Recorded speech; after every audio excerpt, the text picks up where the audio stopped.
பொங்கலோ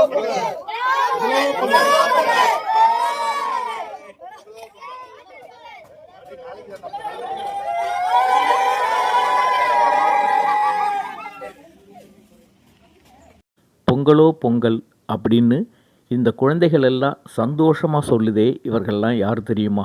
சிதம்பரத்தில் இருக்கிற கருணை இல்லம் அப்படின்னு சொல்லி பெற்றோர்களை இழந்திருக்கும் சிறுவர்கள். நாமெல்லாம் பொங்கல் கொண்டாடுவோம், குடும்பத்தோடு கொண்டாடுவோம். அப்பா அம்மா தாத்தா பாட்டி சித்தப்பா சித்தி அப்படின்னு சொல்லி எல்லாரோடையும் கொண்டாடுவோம். ஆனால் இவங்களுக்கெல்லாம் யார் இருக்காங்க?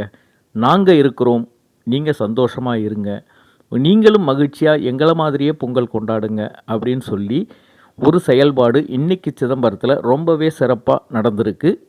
இந்த சிறப்பான செயல்பாட்டை செஞ்சது யார் தெரியுங்களா? சிதம்பரம் சென்ட்ரல் லாட்டரி கிளப் இவங்க தாங்க பண்ணியிருக்காங்க.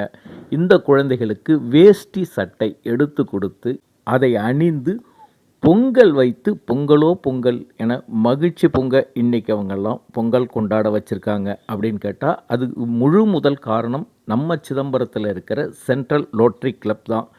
இப்படிப்பட்ட ஒரு மனிதாபிமானம், ஒரு கருணையான ஒரு செயலை அவங்க செஞ்சுருக்காங்க. இது மிகப்பெரிய பாராட்டுக்குரிய செயல். இவர்களுடைய மனிதாபிமானம் அனைவரும் நாம் பாராட்ட வேண்டும், வாழ்த்த வேண்டும்.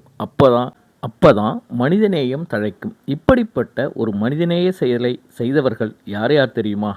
சென்ட்ரல் ரோட்டரி சங்க தலைவர் ஹரிகிருஷ்ணன், சங்க செயலாளர் புகழேந்தி, சங்க பொருளாளர் கோவிந்தராஜன், சாசன தலைவர் முகமது யாசின், சாசன செயலாளர் தீபக்குமார், வருங்கால தலைவர் கேசவன், இந்த திட்டத்தை முன்னெடுத்து நடத்தியவர் திட்ட ஒருங்கிணைப்பாளர் யாசின் மற்றும் நிக்கில் குப்தா. இவர்கள்தான்.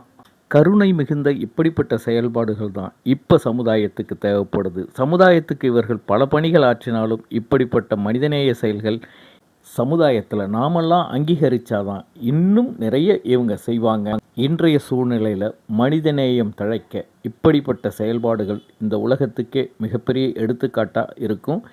இந்த நிகழ்வில் 2 இஸ்லாமியர்கள் ஒரு ஜெயின் மதத்தை சேர்ந்தவரும் இந்த பண்டிகையில் கலந்துக்கிட்டு ரொம்பவே சிறப்பாக செஞ்சுருக்காங்க. இதுதாங்க உண்மையாலுமே சமத்துவ பொங்கல்.